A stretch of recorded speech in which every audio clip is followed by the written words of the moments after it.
Good morning, almost afternoon from Las Vegas, and welcome to the SoloCast for 3:30. Recording right now from the M Resort here, right in the Lion's Den. First, I want to update our futures that we had. The Washington Nationals, we had over 83 games. They're currently playing at a 6:36 pace. They're definitely on track. The A's also are a little above the pace for 72, but the Giants are a little bit over right now at 12 and 10. A little bit early, but we're looking good on 2, and 1 is just a little over pace. We have under 87 there. Okay, I just want to give a quick update for MLB regular season now. We're hitting 60.2% and up 43 units in the regular season. That's less than a month, so that's not too bad. E of 100 unit season, 67.2 units. In spring training, so we have already rescaled once and looking to do it several more times this season. I want to talk really quick about the model that I've been using.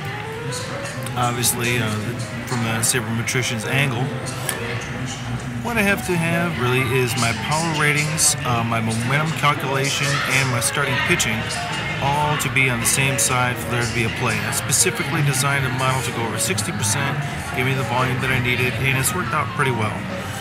Right now, I do want to up the win percentage a little bit, and I know how to eliminate a few of the losses.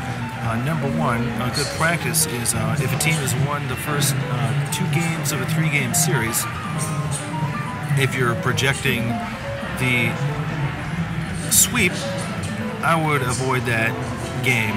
A case in point is the Cardinals against the Brewers yesterday, where the Cardinals were playing my model, but I skipped it, and sure enough, the Brewers won that game 3-2, so saved a loss. Could have done the same thing on the Royals if I was a little bit sharper, because they did win the Friday game. Saturday's game did get rained out, and we could have saved a loss there most definitely.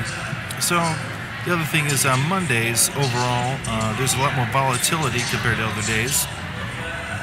So I'll be looking to either do slams, aka first inning plays, or not play sides at all. Today we're kind of taking it in the shorts on Miami, so another painful lesson, and I need to heed that. Eliminating a few more losses will take us from about 60 to 61% to the 63 to 65% range, and that's where I'm most comfortable. I'd be really happy with that. Now I want to talk about a couple of individual players here. First of all, I want to kick the Yankees a little bit. Right now in my starting pitching model, Bartolo Colon has a lower pitching score, aka better, than anybody on the Yankees staff, so I have no idea why they didn't re-sign him. Pineda, like I said before, he was damaged goods, and it was a horrible trade. Right now, everybody's just fleecing the Yankees because they know with Hank and Hal, they really don't know how to run the organization, and they're just getting fleeced by players, agents, other general managers, and they're really clueless here. They're lucky they have a lot of talent to make up for it in the short term, but we're looking at a decline overall in their performance. While we're in the Lion's Den here, I do want to talk about ask yourself, who is the enemy? Who are we playing against? Who are we trying to beat? In reality, it's a supercomputer out in the middle of the desert named Midas. You've heard me talk about it greatly.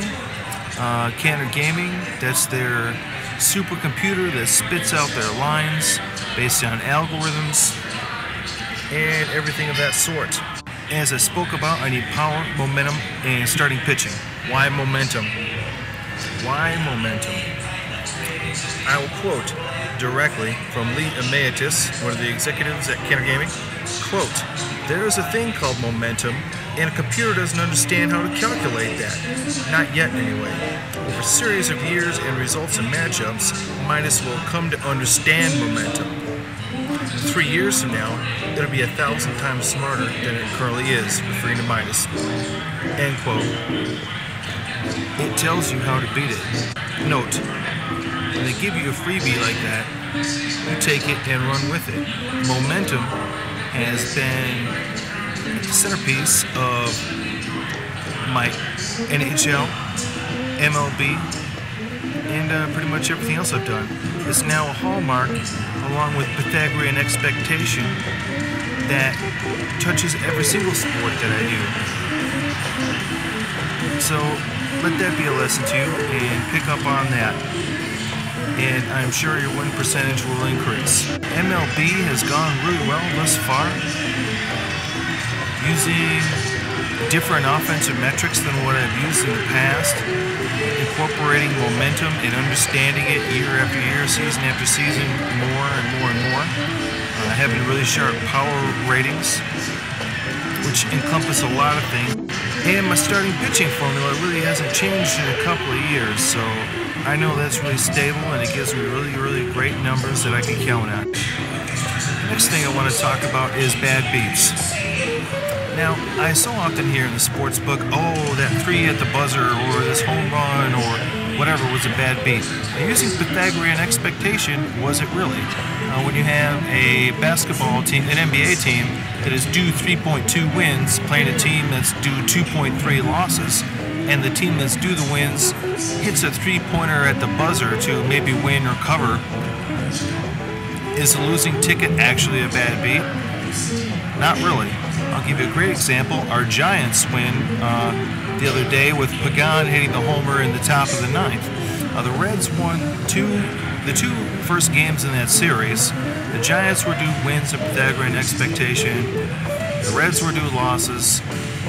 And what do you know, the third game going for the sweep. That's why I made it such a big play, even though it was an underdog. It's like plus 120 or something like that. And what do you know, we win the game 6-5 with a dramatic home run in the top of the 9th from a pretty offensively challenged team. So when you think that you have a bad beat, check Pythagorean expectation and make sure you're betting on teams that are due wins against teams that are due losses. And over the long haul, you'll end up being on the right side of comebacks more often than you'll be on the other side of bad losing beats. So going forward, what do I expect from MLB? I would say anywhere between, 35 to 60 units per month is what I'm aiming for, and that should be about our normal comfort range. I still think that we'll be able to rescale a few more times. For those that are seeking MLB services, yes, I'm good. No, it's not cheap. You can catch me at solobaseplays@gmail.com or hit me up on Twitter. And that's all for the SoloCast for 3/30/2012. Have a prosperous week out there, everyone.